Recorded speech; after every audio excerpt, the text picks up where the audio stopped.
Okay, hi everyone. Welcome. I'm Rachel Warriner. I'm British Academy Postdoctoral Fellow here at the Courtauld and also the co-convener of the Gender and Sexuality Research Group, and I'm delighted to welcome you all to this symposium, Carolee Schneemann, Body Politics, a day of papers and discussion of the work of Schneemann, which has been organised in partnership with the Barbican Art Gallery and is kindly supported by the Centre for American Art. As you all know, the symposium has been organised alongside the excellent exhibition at the Barbican, which opened on Wednesday, and it's been wonderful to work with it alongside the show's curator, Lotte, hearing about the exhibition's development and the catalogue that will be launched this afternoon, while also thinking about the varied and interesting approaches that our speakers have proposed has been fascinating.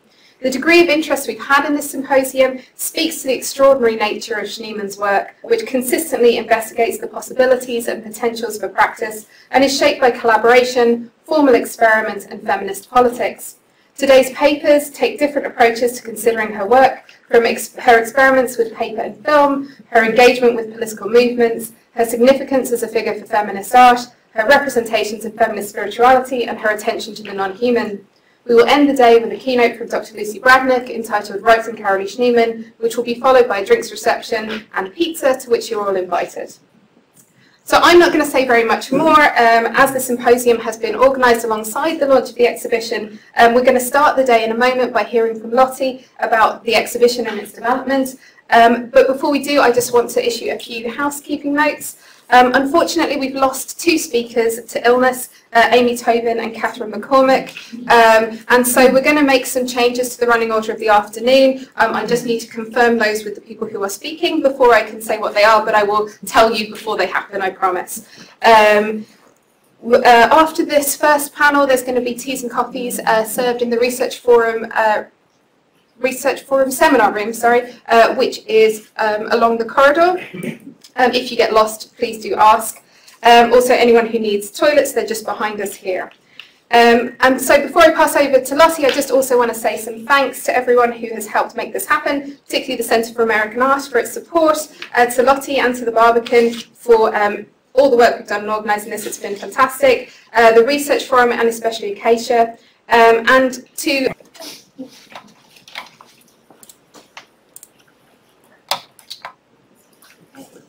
morning, everyone. Can everyone hear me okay? Right? Yeah? Good.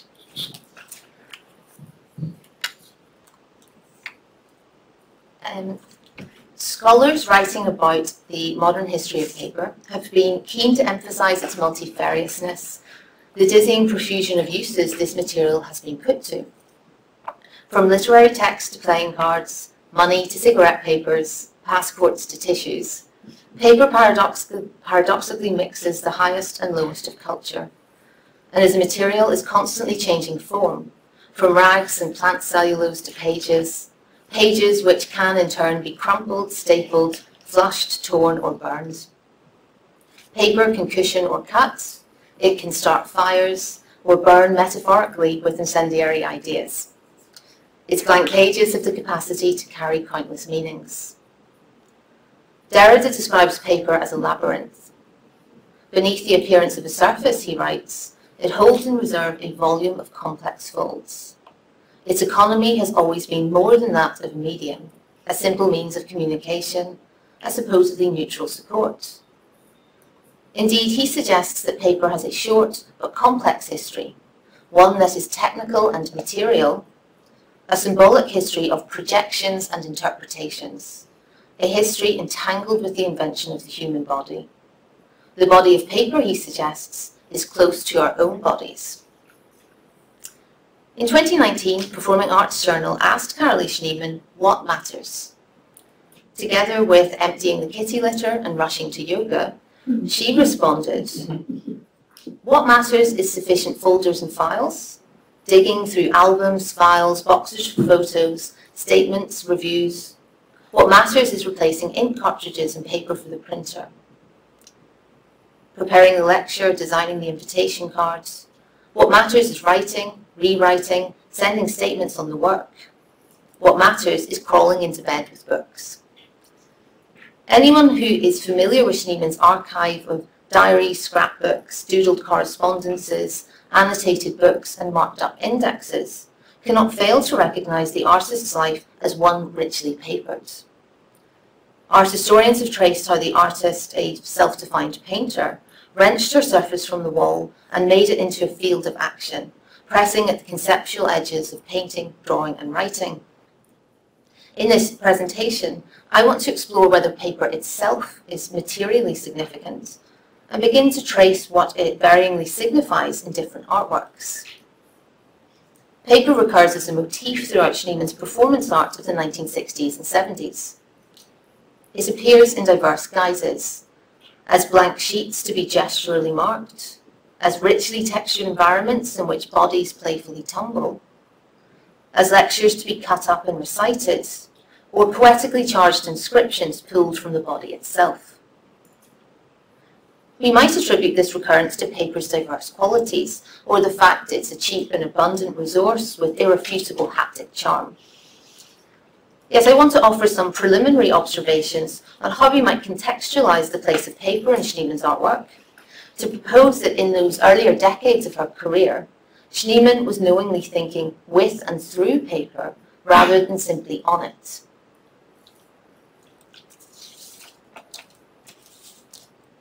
Newspaper event took place at Judson Memorial Church in January 1963, with 7 performers each assigned a body part and guided by Schneemann through an improvisatory score to create what she termed a vibrant living collage.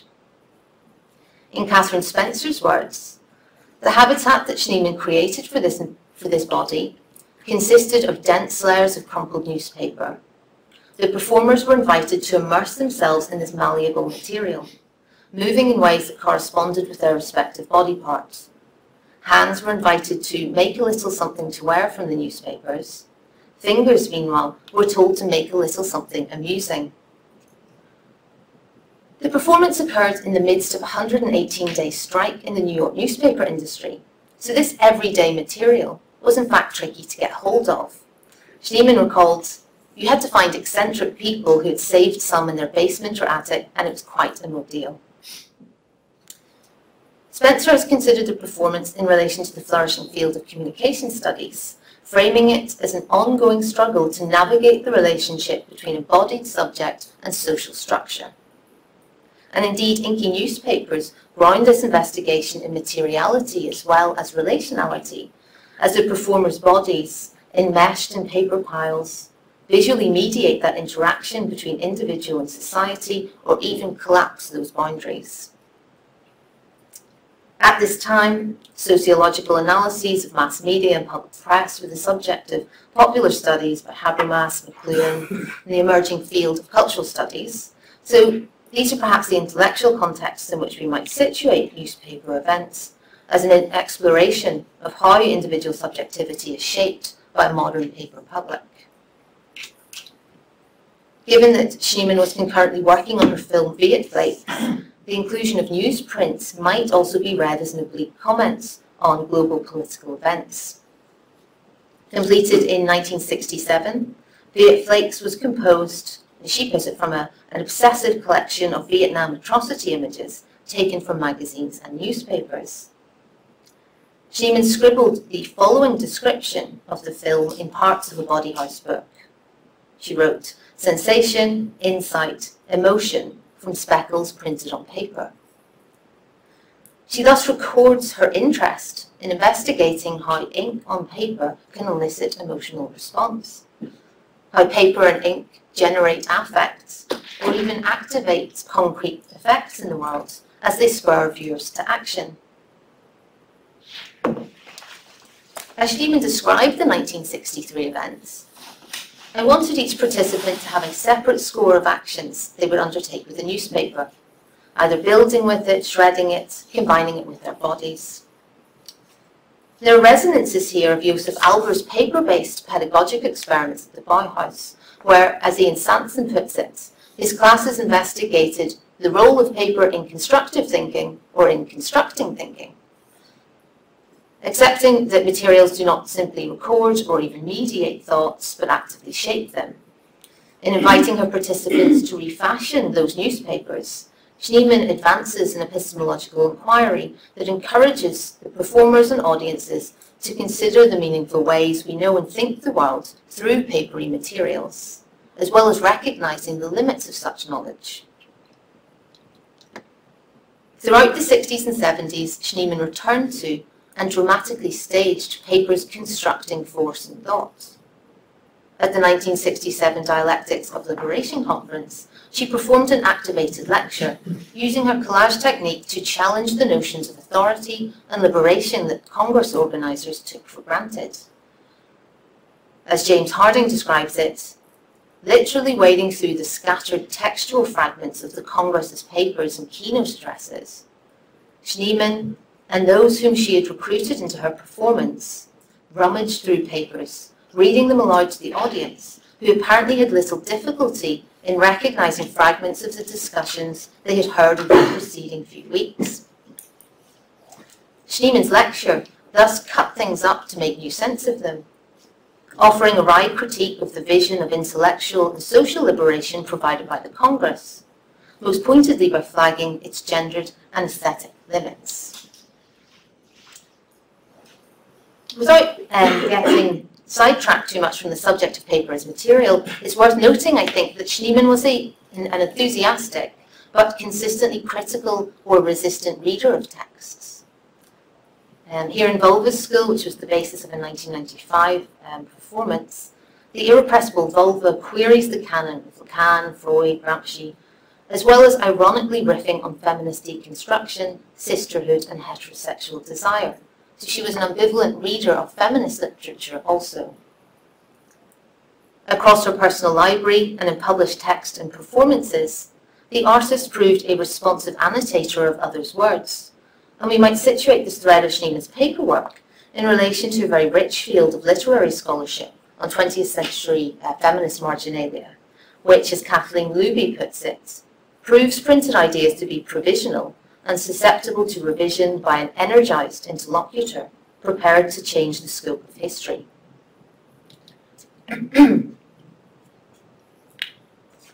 Schneemann's commitment to a dense and unruly collage aesthetic was articulated forcefully in Body Collage, a 3-minute 16mm film produced in 1967.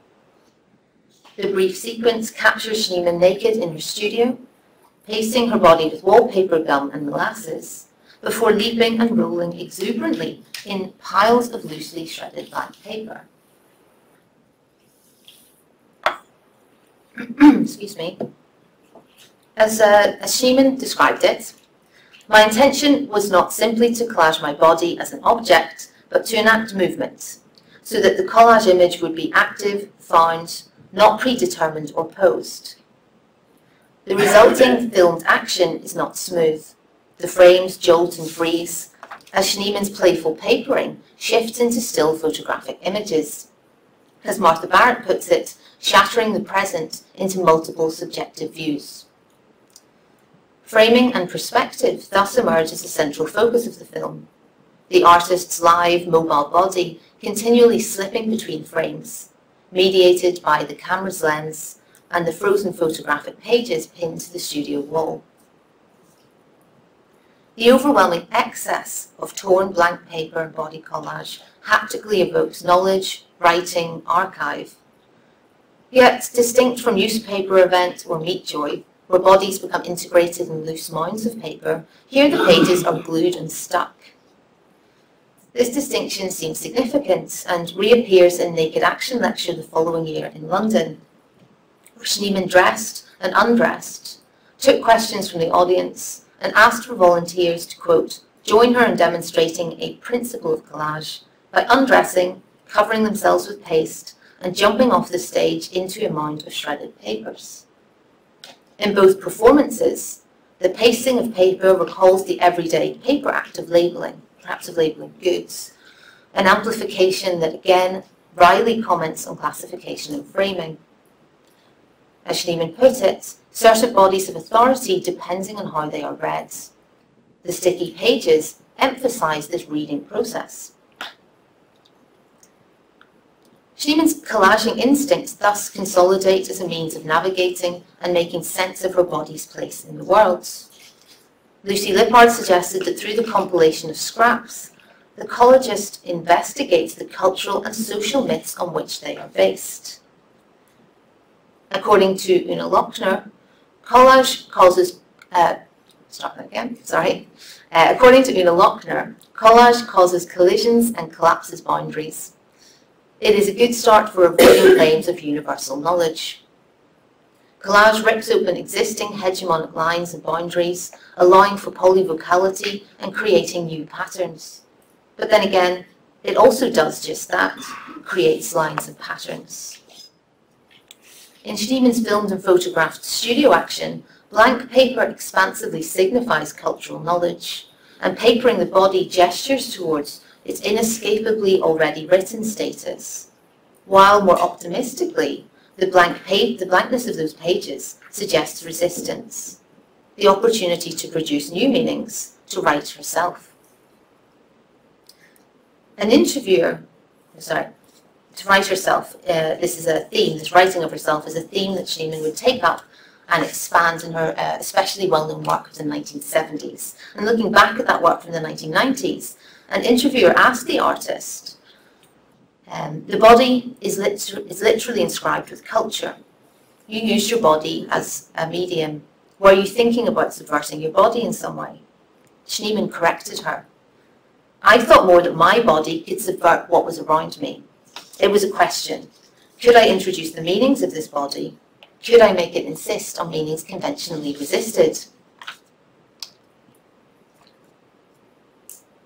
Schneemann's infamous 1975 performance of Interior Scroll reflexively foregrounds an active, speaking female figure saturated with knowledge, words and ideas literally issuing from her body. The scroll, she noted, was made of little strips of paper, folded into accordion shapes.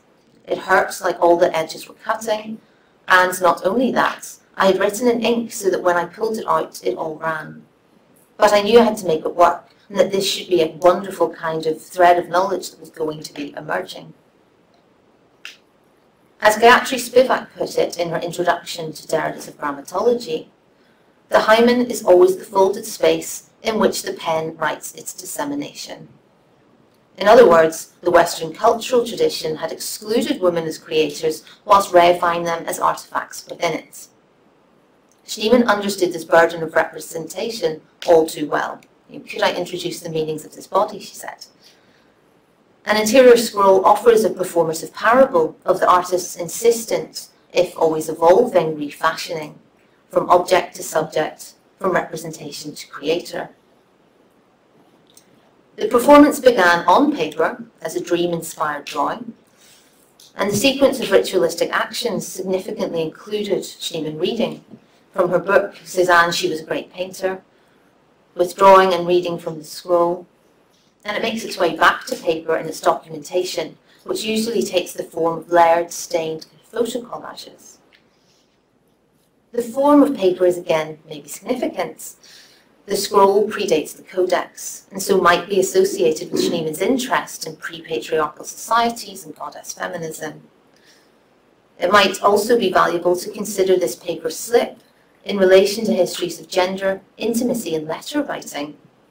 And recently I was reminded of Carolee Schneemann, who emphasises the fraught emotions bound up with epistolary writing, telling us that writing letters, reading letters, and the erotic have occupied the same critical space since at least the 17th century.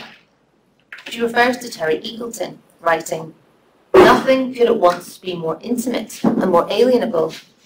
The letter is the part of the body which is detachable. Torn from the very depths of the subject, it can equally be torn from her physical possession.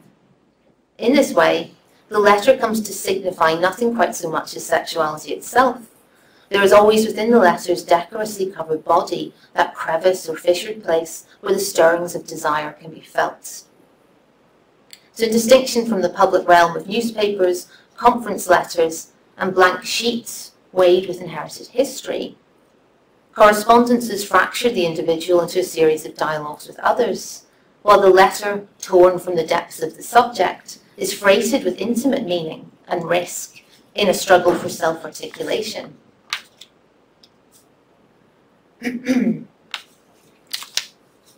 Rather than working archivally, in this presentation I've tried to think with and alongside Schneemann's artworks that feature paper as a constituent part, or as constituent material. Examining the specific characteristics of paper in each performance allows us, I think, to appreciate how Schneemann's project coalesces as one investigating the productive and restrictive ways paper knowledge shapes and hierarchically organises our worldview. As Derrida writes of paper and the body, it is a technical or authorising function. Signatures or passports secure the subject, while to be without papers destroys lives. Our existences are interwoven with this stuff, and as he points out, we are entranced, as evidenced by a symbolic history of projections and interpretations. In Schneemann's performances, the evocative exchanges between bodies and paper hint at the ways in which boundaries between action and knowledge, materiality and rational thought, have been marked inescapably by gender. Her artwork spotlights these divisions by explicitly staging knowledge as an always embodied phenomenon. As the artist commanded, go back into the body, which is where all the splits in Western culture occur. There is certainly more contextualising work to be done here, and I'm interested, for instance, in exploring further how these actions might be situated in relation to the 1960s paperwork explosion in office bureaucracy and management theory. And recently, Anna Lovett has written a really beautiful article about how the material culture of feminised administration made its way into women's conceptual artwork of the periods, and I wonder how Schneemann's extensive accounts, records and tables might sit alongside those works. Kate Eshorn's study of the photocopier and its role in the formation of New York's downtown scenes at this time, especially her attention to the very heavily papered, textured, postered city streets, feels really resonant with Schneemann's kinetic constructions of the periods. So there are many directions in which to think Schneemann's paperworks. As I admitted at the beginning, due to its ubiquity, paper can mean everything and it can mean nothing. But there is, I believe, something in the textured, tactile folds of paper that Schneemann seemed to be drawn to time and time again, as she experimented with diffuse methods of placing her and others' bodies in tactile, densely textured paper environments to tear up, collide or collapse inherited cultural frameworks. Thank you.